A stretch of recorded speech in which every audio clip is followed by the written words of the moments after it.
So ಉದ್ಯೋಗವನ್ನು ಇಲ್ಲೇ ಪ್ರಾರಂಭ ಮಾಡಿದ್ರಿ, ಹಾಗೆಯೇ ಬಹಳನೇ ಸುಂದರವಾದಂಥ ಮನೆ ಕೂಡ. ಸೊ ಮನೆ ಬಗ್ಗೆ ಮೇಡಮ್ ಒಂದು ವಿಶೇಷವಾದಂಥ ವಿಚಾರ ಹೇಳ್ತಾ ಇದ್ರು. ಮೇಡಮ್, ಈ ಮನೇನ ಕಟ್ತೀವಿ ಅಂತ ಅಂದಾಗ ನಿಮ್ಮ ಒಂದು ರಿಯಾಕ್ಷನ್ ಏನಾಗಿತ್ತು ಫ್ಯಾಮಿಲಿನಲ್ಲಿ? ಬಿಸ್ನೆಸ್ ಸ್ಟಾರ್ಟ್ ಮಾಡಿದ್ದು 20 ಲಕ್ಷದಲ್ಲೇ. ಆವಾಗ ಹೇಳ್ತಿದ್ರು ನಾ 2 ಎಕರೆದೊಳಗೆ ಮನೆ ಕಟ್ತೇನು. ಆಮೇಲೆ ಅವಾಗ ಅಂದರೆ 20 ಲಕ್ಷದ ಬಿಸ್ನೆಸ್ಸು, ಇವ್ರು 2 ಕೋಟಿದಾಗ ಮನೆ ಕಟ್ತೇನೆ ಅಂತಿದ್ರು. ಒಂಥರ ನಮಗೆಲ್ಲ ನಗು ಬರ್ತಿತ್ತು ಅವಾಗ. ನೀವು ಕೇಳ್ತೀರಾ 20 ಲಕ್ಷ ರೂಪಾಯಿ ಬಿಸ್ನೆಸ್ ಇಟ್ಕೊಂಡು 2 ಕೋಟಿ ಮನೆ ಕಟ್ತೀರಾ ಅಂತ ಅಂದ್ಬಿಟ್ಟು? ಆ ಥರ ಇತ್ತು. ಅದೇ ಅದರ ಎಸ್ಪೆಕ್ಟ್ ಇನ್ನೂ ಜಾಸ್ತಿನೇ ದೊಡ್ಡ ಮನೆ ಕಟ್ಟಿದ್ರು. ಈಗೆಲ್ಲ ಹೀರೋಗಳನ್ನ ರೋಲ್ ಮಾಡೆಲ್ ತಗೊತಾರೆ, ನಾನು ಆ ಹೀರೋ ಥರ ಆಗಬೇಕು, ಈ ಹೀರೋ ಥರ ಆಗಬೇಕು ಅಂತೇಳಿ. ಸೊ ಸಾಕಷ್ಟು ಜನ ಆಫೀಸಸ್ನಲ್ಲಿ ರೋಲ್ ಮಾಡೆಲ್ ತಗೊತಾರೆ. ಆದರೆ ನಿಮ್ಮ ರೋಲ್ ಮಾಡೆಲ್ಲು ಮೈಸೂರು ರಾಜರು ಅಂತೇಳಿ.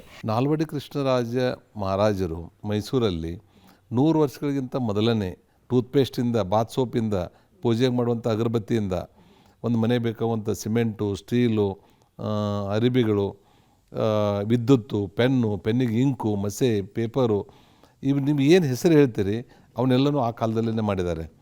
ಅವರೇನು ಎಲ್ಲನೂ ಸಾಧಿಸುವಂಥದ್ದು ಅವ್ರ ಕಡೆ ಬ್ಯಾಂಕ್ದಲ್ಲಿ ಹಣ ಹೆಚ್ಚಿಗೆ ಇರಲಿಲ್ಲ. ಇದ್ದ ಆಸ್ತಿಯನ್ನೇ ಅದರಲ್ಲೇ ಅವರೊಂದು ಒಳ್ಳೆಯ ಪ್ಲ್ಯಾನಿಂಗ್ ಮಾಡ್ಕೊಂಡು, ಒಳ್ಳೆಯ ಮಂತ್ರಿಮಂಡಲಗಳನ್ನು ರಚನೆ ಮಾಡ್ಕೊಂಡು, ಆ ದಿವಾನರ ಮಾರ್ಗದರ್ಶನದಲ್ಲಿ ಅದು KRSದಿಂದ ಕಟ್ಟಿದ್ದು ಹಿಡ್ಕೊಂಡು ಅವರು ಕೃಷಿಗೆ ಹೆಚ್ಚು ಉತ್ತೇಜನ ಕೊಟ್ಟು, ಕೈಗಾರಿಕೆಗಳನ್ನು ಮಾಡಿ, ಶಿಕ್ಷಣಕ್ಕೆ ಒತ್ತು ಕೊಟ್ಟು, ನಂತರ ಬ್ಯಾಂಕ್ಗಳನ್ನು ಮಾಡುವಂಥದ್ದು, ನಂತರ ಅವ್ರಿಗೆಲ್ಲರಿಗೂ ಉದ್ಯೋಗಾವಕಾಶಗಳನ್ನು ಕೊಡುವಂಥದ್ದು. ಅವರೇನು ಮಾಡಿದರು, ಅದೊಂದು ಬೇರೆ ರಾಜ್ಯದ ಮಂತ್ರಿಗಳು ಅವತ್ತಿನ 544 ಸಂಸ್ಥಾನಗಳೇನಿತ್ತು ಅದಕ್ಕೆ ಆ ಎಲ್ಲ ಮಹಾರಾಜರಿಗೂ ರಾಜ ಋಷಿಯಾಗಿ ಅವ್ರಿಗೆ ಮಾರ್ಗದರ್ಶನ ಮಾಡುವಂಥದ್ದು ಇತ್ತು. ಅವರೊಬ್ಬರು ಎಲ್ಲರಿಗೂ ಅವ್ರು ಹೊಗಳಬೇಕನ್ನುವಂಥದ್ದಲ್ಲ, ಇವತ್ತು ನಮ್ಮ ಕಣ್ಮುಂದೆ ಅವರಿಲ್ಲ. ಆದರೆ ನಮ್ಮ ಯುವ ಉದ್ಯಮದಾರರಿಗೆ, ಯುವ ಪದವೀಧರರಿಗೆ ಮೈಸೂರು ಮಹಾರಾಜರು ಒಬ್ಬರು ರೋಲ್ ಮಾಡಲ್ಲು.